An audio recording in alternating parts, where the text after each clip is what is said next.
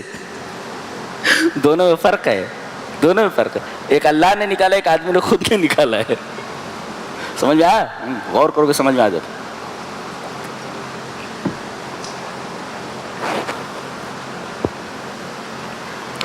فرمایا گیا کہ جس جانور پر اللہ کا نام نہ لیا جائے اس کا کھانا حرام ہے. فَكُلُوا مِمَّا ذُكِرَ اسْمُ اللَّهِ عَلَيْهِ. اور جس جانور کے اوپر اللہ کے علاوہ کسی غیر کا نام لیا گیا ہو, غیر اللہ کا, اس جانور کا کھانا بھی حرام ہے. اور کسی درگاہ پر, کسی آستانے کے اوپر کسی جانور کو ذبح کیا گیا, اگرچہ اللہ کے نام پر کیا گیا, بسم اللہ اللہ اکبر کہہ کر کے کیا گیا, حرام ہے. اس لیے کہ نیت جو ہے وہ تقرب غیر اللہ ہے, مسئلہ ذبح کا نہیں ہے. جیسے ایک آدمی نے دھاگا باندھا ہوا ہے ہاتھ میں, یہ دھاگا کہاں کا ہے؟ بولے فلاں صاحب مزار کا ہے. اچھا, مسئلہ دھاگے کا نہیں ہے بلکہ دھاگے سے جڑے ہوئے اس عقیدے کا ہے کہ یہ دھاگا جب تک آپ پہنے رہیں گے تب تک بابا کا سایہ آپ کے اوپر ہے. دیکھو مسئلہ دھاگے کا نہیں ہے, دھاگے کے ساتھ جڑے ہوئے عقیدے کا ہے. تو مسئلہ وہاں بسم اللہ واللہ اکبر کہہ کر ذبح کرنے کا نہیں ہے, مسئلہ وہاں تقرب غیر اللہ ہے. تو تقرب غیر اللہ کی وجہ سے حرمت آئی ہے, وہ حرام ہوا ہے. وہ نقطہ سمجھ میں آیا؟ ہاں, اسے مضبوطی سے پکڑو, ذہن میں رکھو اس کو. اس کے بعد فرمایا کہ بذروا ظاہر الاسم و باطنہ. ایک برائی ہوتی ہے ظاہر, ایک ہوتی ہے باطن. باطنی برائی کیا ہے؟ کبر, تکبر, ریاکاری, عجب, شرک, بدعت, ساری چیزیں یہ قلب کی بیماری ہے, اندرونی بیماری. تو اس سے بھی بچو. اور خارجی بیماری, حرام کھانا, زناکاری کرنا, چوری کرنا, یہ ساری چیزیں یہ ظاہری اسم ہے. اسم نے گناہ. تو وذروا ظاہر الاسم و باطنہ, ظاہری برائی بھی چھوڑ دو, ظاہری گناہ بھی اور باطنی گناہ بھی. اور کہا یہ جو ظاہری اور باطنی گناہ کرتے ہیں یہ کمائی کر رہے ہیں. بولتے کیا بات بولتے, کیا تعبیر ہے. دیکھو کما رہا ہے نا وہ, تو کمائی کا نتیجہ ہوتا ہے نا کچھ, وہ کمائی کا نتیجہ جہنم میں ہوتا جا رہا ہے. یہ جو کما رہا ہے اللہ.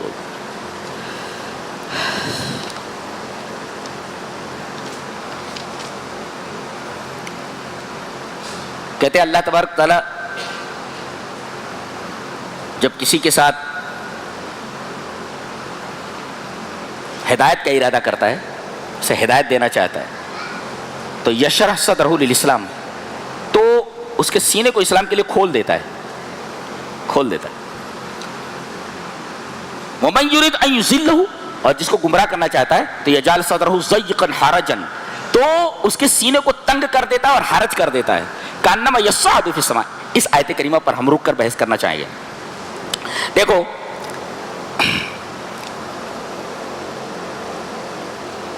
کوئی چیز کھلی ہوئی ہے, ایسے یہ کھلی ہوئی ہے, یہ کھلی ہوئی ہے, کھلی ہوئی. اب اس میں کسی چیز کا داخل کرنا آسان ہے. تو اللہ تبارک و تعالی جب اسلام دل میں داخل کرنا چاہتا ہے تو سینے کو کھول دیتا ہے, اور کوئی چیز کھلی ہوئی ہو تو آسانی سے وہ چیز اندر چلی جاتی ہے, اور تنگ ہو اگر تو بند ہو, تو ایسے تنگ ہو, یہ تنگ کہتے ہیں بالکل ایک دم پیکٹ ہو, تنگ ہو, یہ ضیق ہے. اور حرج کا مطلب بھیچا ہوا ہو, ایسے بھیچ دیا گیا.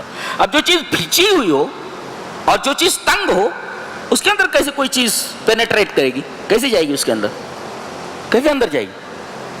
تو کسی چیز کے اندر جانے کے لیے ضروری ہے کہ وہ چیز کھلی ہوئی ہو. اگر سینہ کھلا ہوا ہے تو اسلام اس میں آسانی سے داخل ہو سکتا ہے, لیکن اگر وہ تنگ ہو دل تو اس میں اسلام داخل نہیں ہوتا. تو سینہ مومن کا کھلا ہوا ہوتا ہے اسلام داخل ہو گیا، اور کافر کا سینہ تنگ ہوتا ہے، اس وجہ سے اس میں اسلام داخل نہیں ہوتا۔ اس کی ایک مثال دی گئی، کانما یصعد فی السماء، جیسا کہ آدمی بلندی کی طرف چڑھ رہا ہے۔ کیا بات بتائی گئی ہے، تو اس تعبیر کی ضرورت بظاہر ایسا لگتا ہے کہ ضرورت نہیں تھی، لیکن کہا گیا جیسے بلندی کی طرف چڑھ رہا ہو۔ اور آپ کو معلوم ہے کہ آدمی جب بلندی سے پستی کی طرف آتا ہے تو طاقت نہیں لگتی۔ کوئی آدمی سینیوں سے نیچے اتر رہا ہو تو اسے پریشانی نہیں ہوتی، کیوں؟ اس لیے کہ ایک تو اس کی خود کی طاقت ہے، قوت الفعل لذاتے ہی، اس کی خود کی طاقت ہے، اور ایک گریویٹی ہے۔ بھئی زمین جو ہے کھینچتی ہے، زمین کے اندر قوت کشش ہے، تو گویا کہ اسے سپورٹ مل رہا ہے۔ جیسے گاڑی جب اوپر جاتی ہے تو اس میں زبردست ایکسیلیٹر کو دبانا ہوتا ہے، تب جا کر کے وہ اوپر چڑھتی ہے، اور اگر نیچے جانا ہو تو سب بند کر دو، آرام سے نیچے چلی جاتی۔ کیوں؟ اس لیے کہ ایک تو اس کا خود کا پاور ہے کار کا، اور دوسرے گریویٹی ہے زمین کی جو کھینچ رہی ہے اس کی طرف۔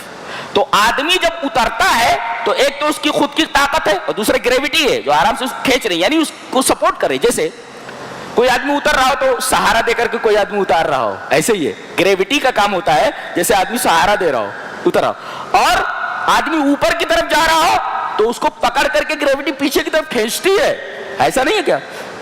کھینچ رہی ہے نا، تو گویا کہ اس کی خود کی ایک طاقت ہے، اور دوسرے اب اس کو آگے بڑھنا ہے تو گویا کہ گریویٹی سے لڑنا بھی ہے، گریویٹی سے لڑنا ہے جو کھینچ رہی ہے پیچھے سے پکڑ کر کے۔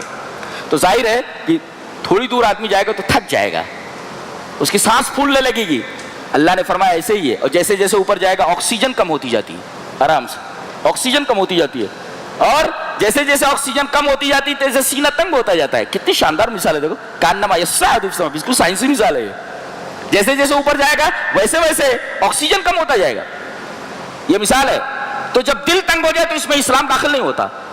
اسلام داخل ہونے کے لیے کسی چیز کو دل میں داخل کرنے کے لیے ضروری ہے کہ دل کھلا ہوا ہو، تو اللہ جس کے ساتھ ہدایت کا ارادہ کرتا ہے اس کے دل کو کھول دیتا ہے اسلام کے لیے۔ فرمایا گیا فَمَن يُرِدِ اللَّهُ أَن يَهْدِيَهُ يَشْرَحْ صَدْرَهُ لِلْإِسْلَامِ وَمَن يُرِدْ أَن يُضِلَّهُ يَجْعَلْ صَدْرَهُ ضَيِّقًا حَرَجًا كَأَنَّمَا ضيق مانے تو تنگ ہوتا ہی ہے، تنگ ہو ایسے، اب یہ کھلا ہوا ہو، اب یہ تنگ ہو، کیسے جائے گی اس کے اندر؟ اور حرج کسے بولتے؟ حضرت عمر رضی اللہ تعالیٰ عنہ نے حرج کا معنی سمجھنے کے لیے حرج کہتے کس کو ہیں، ایک چرواہے کو بلایا، کہا کہ تم حرج کا کیا معنی سمجھتے ہو؟ ایک دیہاتی سے، دیہاتی نے بتایا کہ الحرجۃ فینا الشجرہ تہدق بها الاشجار فلا يصل الیہا راعیۃ ولا وحشیۃ۔ کہتے ہیں کہ حرجہ جو ہے نا ایک ایسے درخت کا نام ہے، یہ درخت ہے، یہ پیڑ ہے، یہ اس کے چاروں طرف درخت ایسے ہوں، ادھر درخت ہے، ادھر درخت ہے، ادھر درخت ہے، ادھر درخت ہے، ادھر چاروں طرف سے درخت گھیرے ہوئے ہوں اس درخت کو، کہ اگر کوئی جانور اس درخت سے کچھ کھانا چاہے تو وہاں تک پہنچ ہی نہیں پائے گا، اس لیے کہ چاروں طرف سے درختوں نے اس کو گھیر رکھا ہے، تو اس درخت کو حرجہ کہتے ہیں۔ اللہ اکبر، وہی لفظ یہاں استعمال کیا گیا کہ جیسے اس درخت کی طرف، اس درخت تک جانور نہیں پہنچ پاتا اس لیے کہ چاروں طرف سے درختوں نے گھیر رکھا ہے، ایسے اللہ تبارک و تعالیٰ نے کافر کے دل کو بنا رکھا ہے، کذالک قلوب الکافر، اسی طرح کافر کا دل ہوتا ہے کذالک قلب الکافر، کہ وہ چاروں طرف سے گھرا ہوا ہے، جیسے وہ جانور کوئی اس درخت تک نہیں پہنچ سکتا اس لیے کہ چاروں طرف سے درختوں نے گھیر رکھا ہے، اس درخت کا نام حرجہ ہے۔ تو اس طریقے سے حرج آ گیا تو دل تک اسلام نہیں پہنچ پاتا۔ یہ شاندار تعبیر ہے، ایک دم محسوس مثال ہے۔ ایک تو سائنسی مثال ہے کانما یصعد فی السماء، اور ایک محسوس مثال ہے، اور ایک مشاہداتی مثال ہے۔ کیا بات ہے! ضیق کے اندر ایک بچہ بھی سمجھ سکتا ہے کہ تنگ چیز ہو، اس کے اندر کوئی چیز جاتی نہیں ہے، ایک بچہ بھی بتا دے گا۔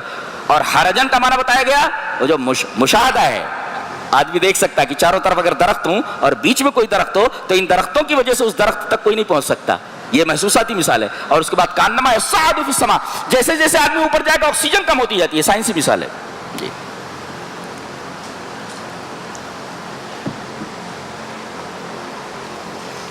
فرمایا گیا ظالم اگر ظلم کر رہا ہے تو پریشان مت ہوئیے، اس لیے کہ اس سے بڑا ظالم اس کے اوپر مسلط کیا جانے والا ہے، یہ قاعدہ ہے اللہ کا۔ اللہ نے فرمایا وَكَذَلِكَ نُوَلِّي بَعْضَ الظَّالِمِينَ بَعْضًا بِمَا كَانُوا يَكْسِبُونَ، ہم ظالموں کے اوپر اس سے بڑا ظالم مسلط کرنے والے ہیں. یہ ہماری سنت ہے. ایک مفسر لکھتا ہے ان من سنتنا ان نولی،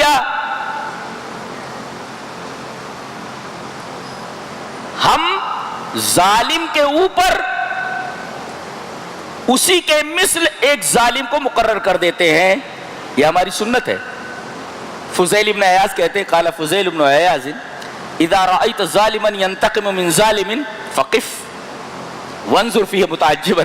قرطبی نے لکھا ہے کہ فضیل ابن عیاض کہتے ہیں کہ اگر دیکھو کہ ایک ظالم سے انتقام لے رہا ہے، بدلہ لے رہا ہے، تو ٹھہر جاؤ اور تعجب سے اس کی طرف دیکھو کہ یہ ظلم کر رہا تھا نا، دیکھو اس سے بڑے ظالم کو اس کے اوپر مسلط کر دیا گیا. تو یہ جتنے بھی ظالم ہیں ایک دن ایسا آنے والا ہے کہ ان سے بڑے ظالم کو ان کے اوپر مسلط کر دیا جائے گا. یہ قاعدہ ہے اللہ کی سنت ہے. یہ اللہ کی سنت ہے. ظالم کو اس سے بڑے ظالم سے مقابلہ کرنا ہے اور اللہ ظالم کے اوپر اس سے بڑے ظالم کو مسلط کر دیتا ہے، پھر اس کا دماغ ٹھکانے لگا دیتا ہے. پھر مشرکین کی کچھ عجیب طریقے کی خرافات بیان کی جا رہی ہیں. سنیں گے؟ ایک خرافات سن لیں ان کی. اللہ نے فرمایا کہ مشرکین کیا کرتے تھے، اپنی زمینی پیداوار میں اور اپنے مال مویشیوں کے اندر ایک حصہ اللہ کا مقرر کرتے تھے، ایک حصہ اپنے بتوں کا. بولتے تھے یہ حصہ اللہ کا ہے، ھذا للہ، یہ اللہ کا ہے، اور یہ ھذا لشرکائنا، یہ ہمارے شرکاء کا ہے. کھیتی کا اتنا حصہ اللہ کا اور کھیتی کا اتنا حصہ ہمارے بتوں کے لیے.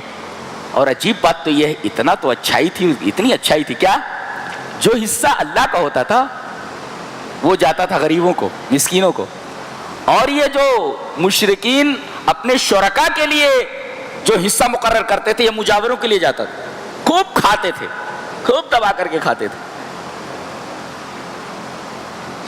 مزاروں کے مجاوروں کو دیکھو نا، مندروں کے مجاوروں کو دیکھو، اصلی گھی کیا کیا پوڑیاں تل کر کے زبردست کھاتے ہو. اللہ کھاتے، خوب کھاتے ہو، صرف کھانا صرف کھانا. تو اچھا، تو جو حصہ وہ اللہ کے لیے مقرر کرتے کہ یہ حصہ اللہ کا ہے وہ غریبوں کو جاتا تھا، دیکھو. اور جو حصہ بتوں کا ہوتا تھا وہ مجاوروں کو جاتا تھا. اچھا، یہ خرافات ان کی تھی ایک. اور دوسری خرافات یہ تھی کہ اگر اللہ کے حصے میں کم پیداوار ہوتی اور ان کے حصے میں شرکاء کے پیداوار نہیں ہوتی تو اللہ کا حصہ اس میں ڈال دیتے تھے.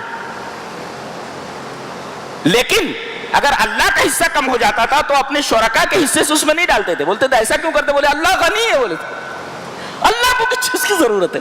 یہ دیکھیے کتنی بڑی خرافات ہے یہ. وہ کہتے تھے فما کان لشرکائہم فلا یسألون اللہ، ہم نے جو اپنے شرکاء کے لیے حصہ مقرر کر یہ اللہ کو نہیں پہنچتا. بولے اللہ تو بہت غنی ہے، بولے اللہ مالدار ہے. یہ خرافات ہے. اس کے بعد فرمایا گیا کہ زکوٰۃ دو چیزوں پر ہوتی ہے، ایک پیداوار کے اوپر ہوتی ہے اور ایک مال کے اوپر ہوتی ہے. جیسے روپیہ پیسہ ہے، دکان ہے، تو حولان حول کے بعد یعنی سال گزر جانے کے بعد اس پر زکوٰۃ واجب ہوتی ہے 2.5% کے حساب سے. لیکن اگر زمینی پیداوار ہے، زمین ہے، تو اس کے اوپر سال گزرنے کی قید نہیں ہے، بلکہ وقت حصاد یعنی کٹائی کا وقت ہو گیا، فصل کو کاٹ لیا گیا، فوراً زکوٰۃ ادا کر دیجیے. فرمایا گیا وَهُوَ الَّذِي أَنشَأَ جَنَّاتٍ مَّعْرُوشَاتٍ وَغَيْرَ مَعْرُوشَاتٍ وَالنَّخْلَ وَالزَّرْعَ مُخْتَلِفًا أُكُلُهُ وَالزَّيْتُونَ وَالرُّمَّانَ مُتَشَابِهًا وَغَيْرَ مُتَشَابِهٍ كُلُوا مِن ثَمَرِهِ إِذَا أَثْمَرَ وَآتُوا حَقَّهُ يَوْمَ حَصَادِهِ. اللہ تبارک و تعالیٰ کا حق دے دو اس کی کٹائی کے وقت. سال گزر جانے کی قید نہیں ہے، کٹائی کے وقت. اچھا، یہاں ٹھہر کر ہم بحث کرنا چاہیں گے، شہد پر زکوٰۃ ہے کہ نہیں؟ ایک صحابی ہیں ابن السیارہ کر کے نام ہے ان کا، شاید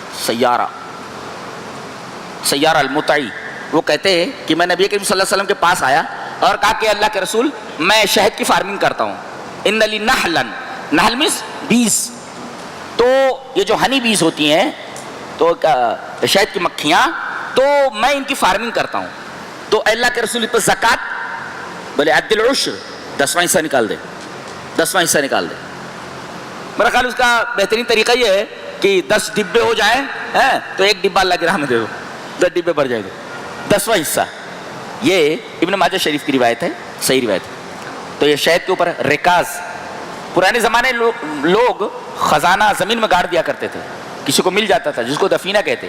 دفینے کے اوپر کیا ہے؟ بخاری شریف کی روایت ہے وہ فی الرکاز الخمس، خمس، دفینے کے اوپر 5واں حصہ ہے، 5واں حصہ نکالنا زکوٰۃ کا اس پر. اچھا سبزی کے اوپر کیا ہے؟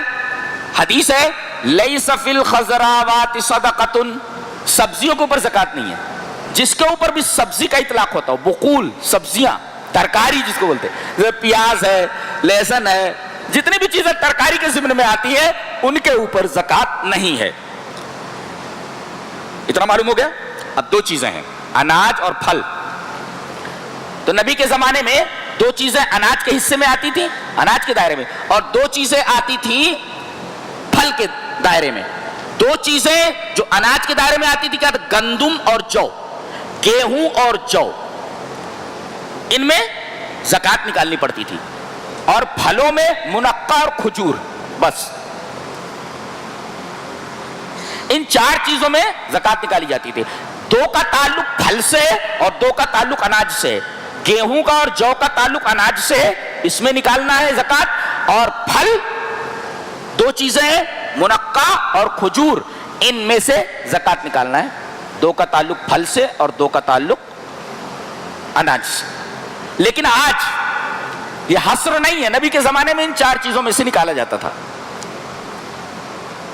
لیکن آج قاعدہ یہ ہے کہ جو چیزیں وزن کی جائیں اور ان کا ذخیرہ کیا جا سکتا ہو، یہ دو چیزیں پائی جائیں تو ان میں زکوٰۃ ادا کی جائے. اب دیکھو آم ہے، آم، اب اسے وزن تو کیا جا سکتا ہے کلو کے حساب سے. بھئی آم دے دو، کتنا دینا؟ بولے 5 کلو تول دے، 5 کلو تول کر کے دے. تو کہہ لیے وزنی ہے کہ نہیں، وزن کیا گیا کہ نہیں، لیکن اسٹور نہیں کر سکتے، خراب ہو جائے گا. لہذا دوسری شرط نہیں پائے گی، اسٹور نہیں کر سکتے آپ، خراب ہو جائے گا. مسمی ہے تو تول تو سکتے ہیں آپ، لیکن اسے اسٹور نہیں کر سکتے، خراب ہو جائے گی. تو آج ان پھلوں کے اوپر زکوٰۃ نہیں ہے جن کے اندر وزن تو پایا جائے مگر اسٹور کرنے پر خراب ہو جائے. یہ دو شرطیں ہیں، ایک تو اسٹور کیے جانے کے قابل ہوں اور دوسرے وزن کیے جانے کے قابل ہوں. یہ ضابطہ ہے. اب آپ دیکھ لو کیا کیا چیزیں ہیں جن کو جو ہے وزن کیا جا سکتا ہے اور انہیں اسٹور بھی کیا جا سکتا ہے. یہ ضابطہ میں نے بتا دیا. سبزی پر تو ہے یہ نہیں ہے. کتنی پیداوار ہو تو آپ کو جو ہے زکوٰۃ ادا کرنی ہے؟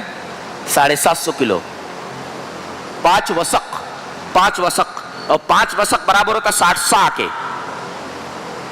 اب سا کو اگر 2.5 کلو مان لیں، جیسا کہ عید الفطر میں نکالنا پڑتا ہے ہم لوگوں کو، کوئی 3 کلو بولتا ہے، کوئی 2.5 کلو بولتا ہے، کوئی کچھ کم بولتا ہے. اس اعتبار سے وسق کا جو معاملہ ہے وہ زیادہ سے زیادہ 60 سا، اور 60 سا is equal to 750، 750 kilogram اگر گیہوں ہوا ہے، اسی طریقے سے منقع ہوا ہے، کھجور ہوا ہے، جو ہوا ہے، تو آپ اس میں سے نکال دیں 10واں یا 20واں.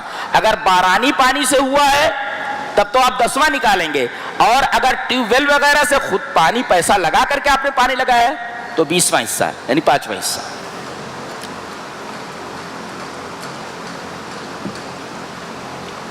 یہ ایک مسئلہ تھا جس کی وضاحت کر دی گئی.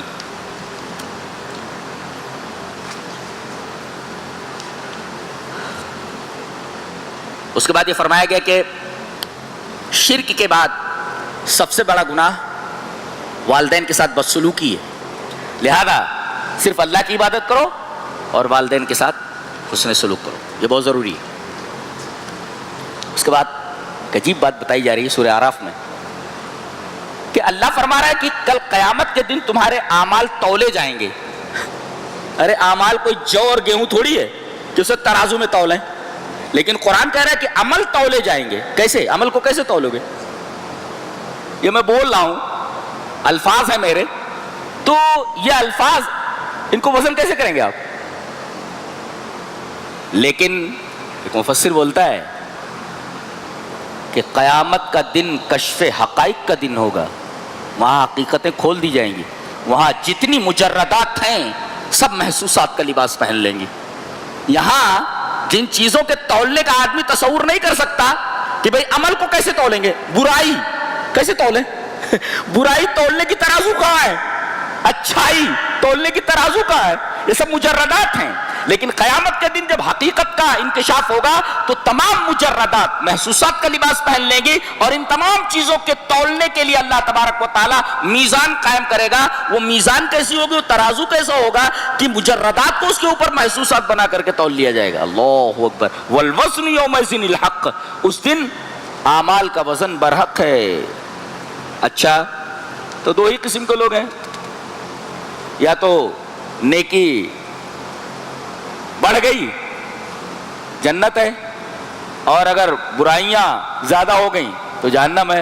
دونوں برابر ہو گئے تو آراف میں ویٹنگ لسٹ میں ہے، اس کے بعد انہیں جنت میں ڈال دیا جائے گا. آگے آ رہا ہے آراف کا بیان.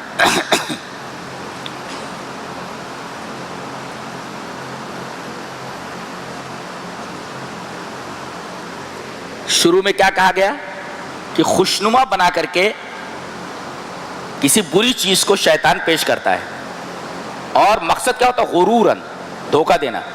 حضرت آدم علیہ السلام جنت میں ہیں، پوری جنت میں گھومنے کا اور وہاں کی نعمتیں برتنے کی اجازت ہے.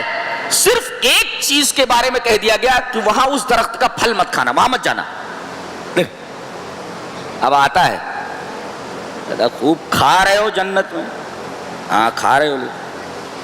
خوب ٹہل رہے ہو، ہاں ٹہل لیں. وہ کیا ہے؟ دیکھو تمام جتنی حلال چیزیں اس کی طرف سے نظریں ہٹا کر کے پوچھ رہا وہ کیا ہے؟ وہ درخت. ارے اس کا نام بھی مت لو. اللہ نے اس کے قریب جانے سے منع کیا ہے. کہ بے وقوف ہو تم تو ابھی جمعہ 8 دن کے ہو. میں تم سے پہلے کا ہوں. مجھے اللہ نے بہت پہلے پیدا کیا ہے. میں نے جنت دیکھی ہے، میں نے یہ دیکھا ہے، میں نے وہ دیکھا ہے. ایک بات بولوں؟ بولے ہاں. بولے اس درخت کے اندر ایک خصوصیت ہے. بولے کیا؟ کہتے ہیں جو اس کو کھا لیتا ہے وہ جنت سے کبھی نکلتا نہیں. بولے نہیں ہو تو وہ قاسمہما، پھر قسم کھاتا ہے. دیکھو جب وہ تذبذب ہوئے، کنفیوز ہوئے، تو کہتا ہے میں اللہ کی قسم کھا کر کے کہتا ہوں. تو تھوڑا مائل ہوئے، پھر بولتا ہے انی لکما لمن الناصحین، میں تم دونوں کا بڑا خیر خواہ ہوں. دیکھو یہ ہے وسوسہ. اور پھر دونوں نے کھا لیا. بجائے اس کے کہ ہمیشہ رہیں. وہ جو جنتی حلہ پہنے ہوئے تھے، جنتی لباس، وہ بدن سے دونوں ننگے ہو گئے. اللہ اکبر. پتہ یہ چلا، اور جب یہ ننگے ہو گئے تو انہوں نے درختوں کے جو پتے تھے اس کو لپیٹنا شروع کر دیا. اس سے پتہ یہ چلا کہ ننگا ہونا، نیوڈیٹی، یہ فطرت کے خلاف ہے. نیوڈیٹی کیا ہے؟ یہ فطرت کے خلاف. ننگا ہونا یہ فطرت کے خلاف ہے. جیسے یہ ننگے ہوئے تیسے پتوں سے اپنے سطر کو ڈھانکنے لگے. پتہ یہ چلا کہ بے حجابی کی جتنی کوششیں ہو رہی ہیں کہ لڑکیاں بے حجاب ہو جائے، تو بے حجابی کی جتنی کوششیں ہو رہی ہیں، در حقیقت یہ کوششیں انسان کو آدمیت کی بلندی سے اتار کر کے ابلیسیت کی پستی میں ڈالنا چاہتی ہیں. در حقیقت آدمیت ختم کر کے ابلیسیت لانا ان کا مقصد ہے. یہ ابلیس چاہتا ہے کہ لوگ ننگے ہو جائیں، بے حجاب ہو جائیں عورتیں. اور انسان کیا چاہتا ہے؟ انسان چاہتا ہے کہ لڑکیاں باحجاب رہیں. یہ بے حجابی اور باحجابی کی بحث ہے. جو بے حجابی کی کوشش کر رہے ہیں نا کہ لڑکیاں بے حجاب ہو جائیں، در حقیقت وہ ابلیسی راستے کے اوپر چل رہے ہیں.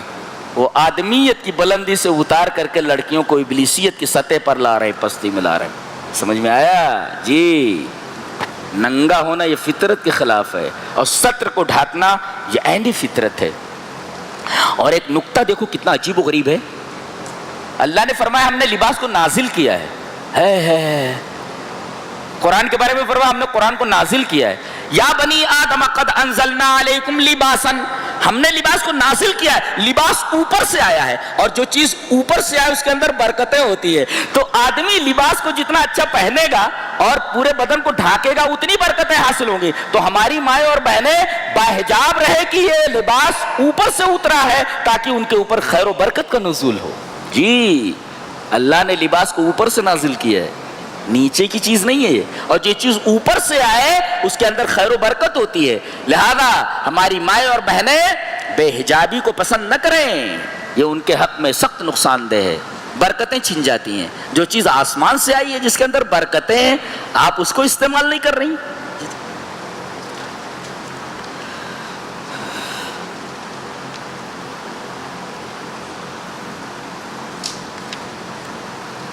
فرمایا جا رہا ہے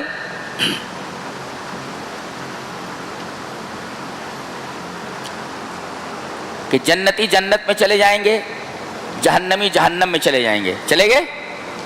کچھ لوگ ہوں گے جو بیچ میں بیٹھے ہوئے ہوں گے۔ آراف یہ عرف کی جمع ہے، عرف مانے المکان العالی، ایک بلند جگہ ہوگی، ابری ہوئی جگہ، جیسے مرغے کی کلکی کو عرف بولتے، دیکھو اس کے سر کے اوپر اٹھی رہتی ہے، اس کی جمع آراف۔ گویا کہ جنت اور جہنم کے درمیان ایک اونچی جگہ ہوگی جہاں پر یہ لوگ بیٹھے ہوں گے۔ کون؟ یہ اصحاب آراف، یہ بیچ بیچ میں بیٹھے ہوئے ہوں گے، نہ جنت میں نہ جہنم میں۔ یہ کون ہے؟ استوت حسناتہم و سیئاتہم، جن کی برائیاں اور نیکیاں بالکل برابر برابر ہیں۔ دیکھو جن کی نیکیاں اور برائیاں دونوں برابر ہیں، ان کو کہ دونوں برابر ہیں تو ان کو ابھی بیچ میں رکھو۔ اب یہ دونوں کو دیکھ رہے ہیں، جنتیوں کو بھی دیکھ رہے ہیں، جہنمیوں کو بھی دیکھ رہے ہیں۔ اچھا، جنتیوں کو دیکھتے ہیں تو کیا بولتے ہیں، اور جہنمیوں کو دیکھتے ہیں تو کیا بولتے ہیں؟ وَنَادَوْا أَصْحَابَ الْجَنَّةِ، جنتیوں کو دیکھیں گے تو پکارے اے بھائی، وَنَادَوْا أَصْحَابَ السلام علیکم، ان سلام علیکم، اے بھائی السلام علیکم، سلام۔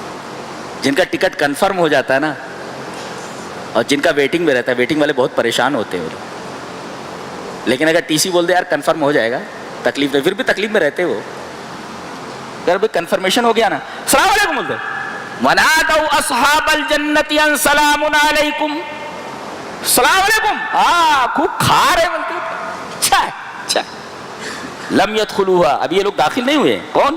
یہ آراف والے۔ وَهُمْ يَطْمَعُونَ، لیکن خواہش ہے کہ ویٹنگ لسٹ جو ہے کنفرم ہو جائے۔ وَهُمْ يَطْمَعُونَ۔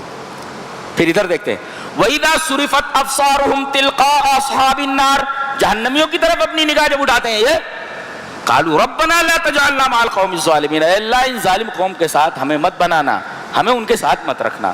اللہ،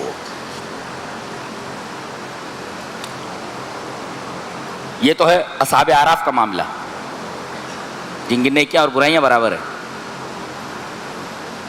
اس کے بعد جنتی جہنمیوں کو دیکھیں گے، جہنمی جنتیوں کو دیکھیں گے، یہ بھی ایک معاملہ ہوگا۔ اب جیسے ہی جہنمی دیکھیں گے جنتیوں کو، ابھی تو جل رہے آگ میں، پیاسے ہیں، بھوکے ہیں، وَنَادَىٰ أَصْحَابُ النَّارِ أَصْحَابَ الْجَنَّةِ أَنْ أَفِيضُوا عَلَيْنَا مِنَ الْمَاءِ أَوْ مِمَّا رَزَقَكُمُ اللَّهُ، بھائی تم کو اللہ تعالیٰ نے جو پانی دیا ہے، پہلے پانی کا ذکر ہے، پھر کھانے کا ذکر ہے، اور یہ قاعدہ ہے کہ کھانے سے پہلے آدمی پہلے پانی رکھتا ہے۔ جی دیکھو فطر، یہ کیسی کتاب ہے، دیکھو اتنا اہتمام کلام کے اندر نہیں ہوتا ہے، اتنا اہتمام۔ ان افیضوا علینا من الماء، پانی دے دو تھوڑا سا، پیاس سے مر رہے ہیں ہم، پانی دے دو تھوڑا سا۔ او مما رزقکم اللہ، اللہ نے جو تمہیں روزی دی اس میں تھوڑا ہمیں بھی دے دو۔ بولیں گے بھائی ہمیں اجازت نہیں ہے۔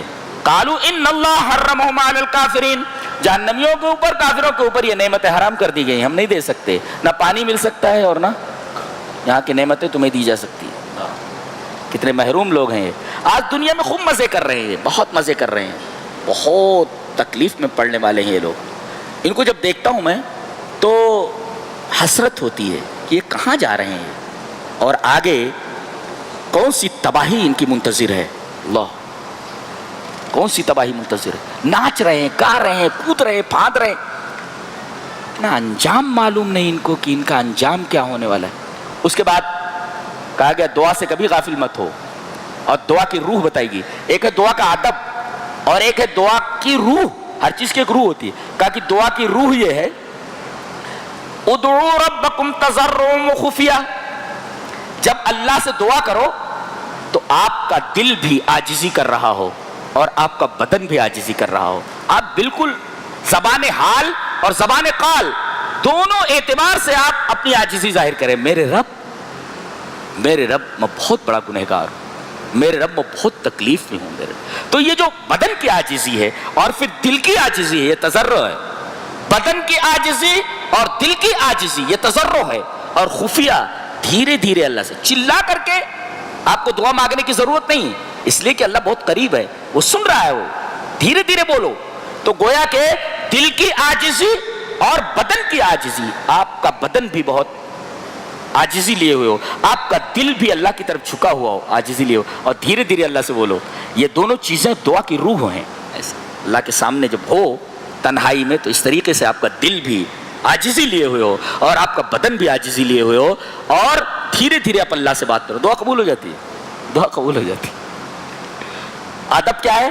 پہلے اللہ کی تعریف کرو، اس کے بعد نبی کریم صلی اللہ علیہ وسلم پر درود بھیجو. یہ دعا کا ادب ہے. پہلے اللہ کی تعریف کرو، جتنی تعریف آپ کو سمجھ میں آئے کر لو، اس کے بعد نبی پر درود بھیجو، اور اس کے بعد یہ دو چیزیں جو روح ہیں، یہ آداب ہے اور یہ روح ہے. اور کہا گیا کہ انہ لا یحب المعتدین، دعا میں اعتدا نہیں ہونا چاہیے. اعتدا معنی زیادتی، یعنی دعا میں فلاں کے طفیل میں اللہ مجھے یہ عطا کرتے. فلاں کا طفیل کہاں سے آگے بولے تو سامنے اللہ ہے، بیچ میں کس کو لا رہا ہے؟ بیچ میں کس کو لا رہا ہے؟ تو ہے، تیرا رب ہے، بالکل قریب ہے نا. کس کے طفیل میں لا رہا ہے؟ کس کا طفیل لا رہا ہے؟ اور معصیت کی بھی دعا نہ کرے، حرام چیز کی دعا نہ کرے، محال چیز کی دعا نہ کرے. اے اللہ سورج میرے ہاتھ میں دے دے یہ دعا محال ہے، یہ دعا نہیں کرنی چاہیے ایسی. فلاں کی بیوی مجھے دے دے، یہ حرام ہے، یہ معصیت ہے. تو معصیت کی دعا نہ کرے، محال چیز کی دعا نہ کرے، کسی خراب چیز کی دعا نہ کرے. یہ اعتدا میں آتا ہے، زیادتی میں آتا ہے. فرمایا گیا کہ ان الذين كذبوا بآياتنا واستكبروا عنها لا تفتح لهم ابواب السماء ولا يدخلون الجنة حتى يلج الجمل في سم الخياط. تین چیزیں آسمان کی طرف جاتی ہیں اور ان کے لیے دروازے کھول دیے جاتے ہیں. کون کون سی چیزیں ہیں؟ بولو بولو جلدی سے. تین چیزیں ہیں جن کے لیے دروازے کھول دیے جاتے ہیں آسمان کے. دعا ایک، اعمال صالحہ دو، تیسرے روحیں آسمان کی طرف لے جائی جاتی. بری روح تو پھینک دی جاتی ہے نیچے اٹھا کر کے. دعا قبول نہیں، پھینک دی جاتی ہے نیچے. عمل اگر ٹھیک نہیں تو پھینک دیا جاتا ہے نیچے جی. اور یہ اگر اچھے ہیں تو پھر یہ لے جائے جاتے ہیں، آسمان کے دروازے کھول دیے جاتے ہیں ان کے لیے. لیکن جو لوگ اللہ کی آیتوں کی تکذیب کرتے ہیں، ایک ہے قرآن پیش کیا گیا، تصدیق کر دی. تصدیق کا مطلب سچا قرار دے دیا اللہ کا کلام ہے، لیکن کہا جھوٹا ہے، یہ جھوٹ ہے کہ اللہ کا کلام ہے، یہ تکذیب ہے. اور استکبار کا مطلب یہ ہے بڑا بن کر کے نظر انداز کر دینا. اگر یہ دو چیزیں پائی جائیں تو پھر نہ ان کے لیے آسمان کے دروازے کھولے جائیں گے، ولا يدخلون الجنة حتى يلج الجمل في سم الخياط، اور یہ اس وقت تک جنت میں داخل نہیں ہو سکتے جب تک کہ اونٹ سوئی کے ناکے سے نہ چلا جائے. یہاں تعلیق بالمحال ہے، جیسے اونٹ سوئی کے ناکے سے نہیں جا سکتا، اس طرح یہ جنت میں بھی نہیں جا سکتے. جنت میں جانا محال ہے جیسے اونٹ کا سوئی کے ناکے سے گزرنا محال ہے.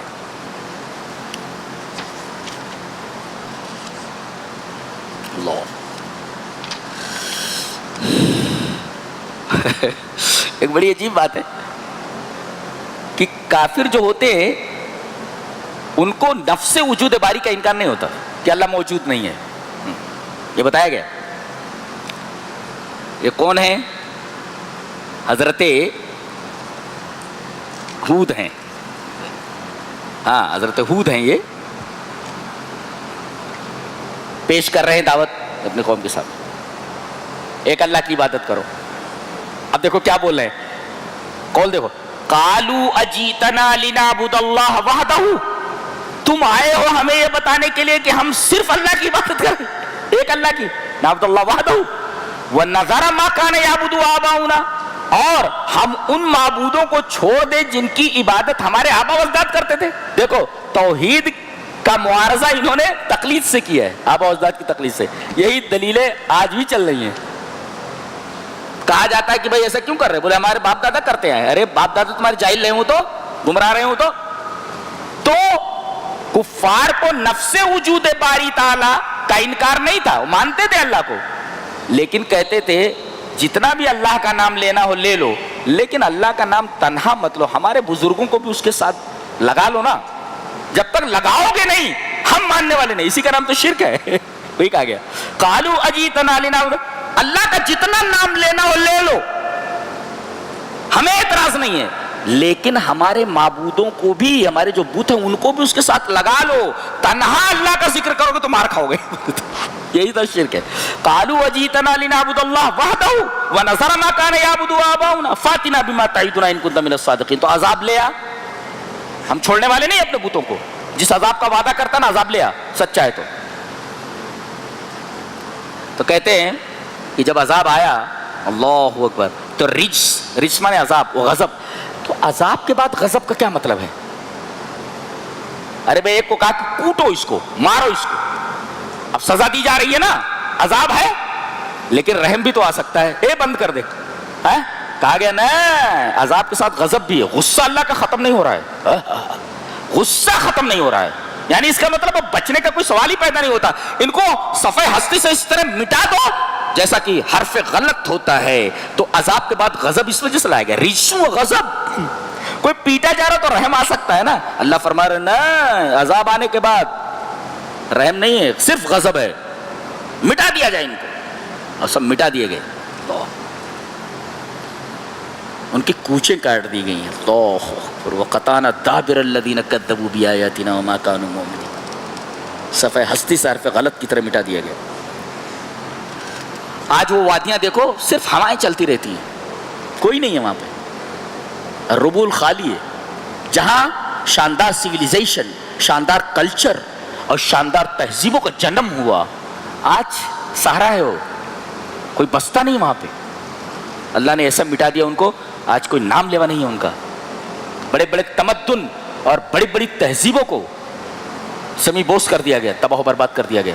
لہذا اللہ کی نافرمانی سے بچتے رہو، ورنہ ایسی مصیبت میں مبتلا ہو جاؤ گے۔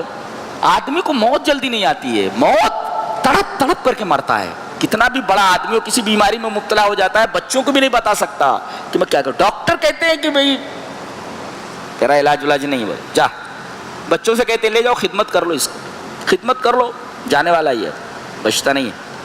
اللہ سدھر جاؤ بولتا ہوں میں، سدھر جاؤ، میں نہیں بول رہا، قرآن بول رہا ہے سدھر جاؤ، ورنہ بہت برا ہونے والا ہے تم لوگوں کے ساتھ۔ اس کے بعد قوم لوط کا، یہ عجیب و غریب قوم تھی، یہ عورتوں کو چھوڑ کر مردوں کے ساتھ جاتے تھے، عورتوں کے ساتھ، قوم لوط ہے یہ، اس کا بیان ہم 27ویں پارے میں کریں گے انشاءاللہ۔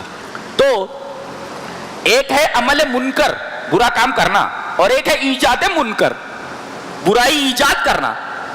اللہ فرما رہا اپنے نبی لوط کے ذریعے، ما سبقکم بہا من احد من العالمین، ارے تم ایسا گناہ کرتے ہو اس سے پہلے کسی نے کیا نہیں، اس کا مطلب تم گناہ تو کر رہے ہو، عمل منکر ہے اور ساتھ ساتھ ایجاد منکر بھی ہے، تم نے یہ گناہ خود ہی ایجاد کیا ہوا ہے، یعنی ایک تو بدکاری کر رہے ہو اور دوسرا اس بدکاری کے موجد ہو۔ تو ایک ہے بدکاری کرنا، اس کا تو گناہ ہے ہی، اور ایک ہے اس بدکاری کا ایجاد کرنا، یہ کتنا بڑا گناہ ہے۔ تو ایک عمل منکر، ایک ایجاد منکر۔ اللہ فرما رہا ہے کہ تم دونوں میں مبتلا ہو، تم بدکاری کر رہے ہو اور دوسرے تم اس بدکاری کا موجد ہو، اس سے پہلے کسی نے یہ کام کیا نہیں، اور آج تو باقاعدہ لڑکے کی لڑکی سے شادی، لڑکے کی لڑکے سے شادی کی جا رہی ہے، اور اسے بہت مہذب اور تہذیب یافتہ مانا جا رہا ہے۔ یہ عجیب بات بھی، یہ کیسی سیویلائزیشن ہے؟ انا للہ و انا الیہ راجعون۔ اور اس کے بعد عذاب جب آیا تو تلپٹ کر دیا گیا، یعنی نیچے والے حصے کو اوپر والا حصہ، اوپر والے حصے کو نچلا حصہ بنا دیا گیا، تباہ برباد کر دیا گیا۔ اسے الٹا کام کر رہے تھے، ان کو الٹا دیا گیا۔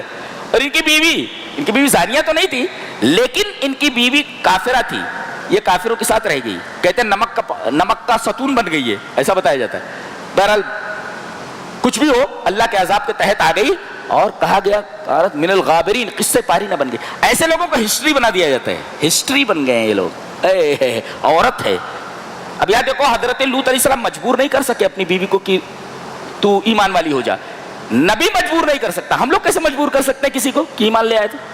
یہ جب یہ کہتے تھے ایسا کام مت کرو، کہتے تھے اخرجوہم من قریتکم، یہ لوط اور ان کے ماننے والوں کو اپنے شہر سے نکال دو۔ اللہ نے فرمایا تم ان کو نکالو گے، ہم تم کو دنیا ہی سے نکال دیتے ہیں، اور دنیا سے نکال دیے گئے۔ پیغمبر اس کے ماننے والوں کو یہ لوگ اپنے گاؤں سے نکالنے والے تھے، اپنے شہر سے، اللہ نے ان کو دنیا سے نکال دیا۔ تو ظالموں کو خبردار ہو جانا چاہیے، وہ کہتے ہیں نا مسلمانوں کو نکال دو، ایسا کرو کہیں تمہیں نہ نکال دیا جائے، تمہیں نہ نکال دیا جائے، تو قاعدہ ہے اخرجوہم من قریتکم۔ اس کے بعد اللہ دو چیزیں بول رہا ہے، ایک ہوتا ہے ترغیب، ایک ہوتا ہے ترہیب. ترغیب اور ترہیب کا مطلب سمجھو. اسکول کے بچے سے، اسٹوڈنٹ سے استاذ بولتا ہے اگر تم ایسا کام کرو گے، اتنا نمبر لے آؤ گے تو تمہیں انعام دیا جائے گا. یہ ترغیب ہے. اور اگر فیل ہو گئے تو مدرسے سے نکال دیے، اسکول سے نکال دیے جاؤ گے. یہ ترہیب ہے، ڈرانا ہے. ترغیب کا مطلب کیا ہے؟ اگر پاس ہو گئے، اتنے نمبر لے آئے تو یہ انعام دیا جائے گا، اور اگر فیل ہو گئے تو اسکول سے نکال دیا جائے گا. یہ ترغیب ہے. اللہ تبارک و تعالی نے دونوں باتیں ارشاد فرمائی ہیں. اللہ اکبر. وَاذْكُرُوا إِذْ كُنْتُمْ قَلِيلًا فَكَثَّرَكُمْ. تم تھوڑے تھے، ہم نے تم کو کثرت عطا کی. یہ دیکھو، یہ ترغیب ہے. اور وَانظُرُوا كَيْفَ كَانَ عَاقِبَةُ الْمُفْسِدِينَ. دیکھو فسادیوں کا انجام کیا ہوا. یہ ترغیب ہے. تو گویا کہ قرآن حکیم میں یہ دونوں چیزیں چلتی رہتی ہیں، کہیں ترغیب ہے کہیں ترغیب ہے. اللہ ہمیں نیک عمل اور اچھی سمجھ کی توفیق عطا فرمائے. وآخر دعوانا ان الحمد للہ رب العالمین.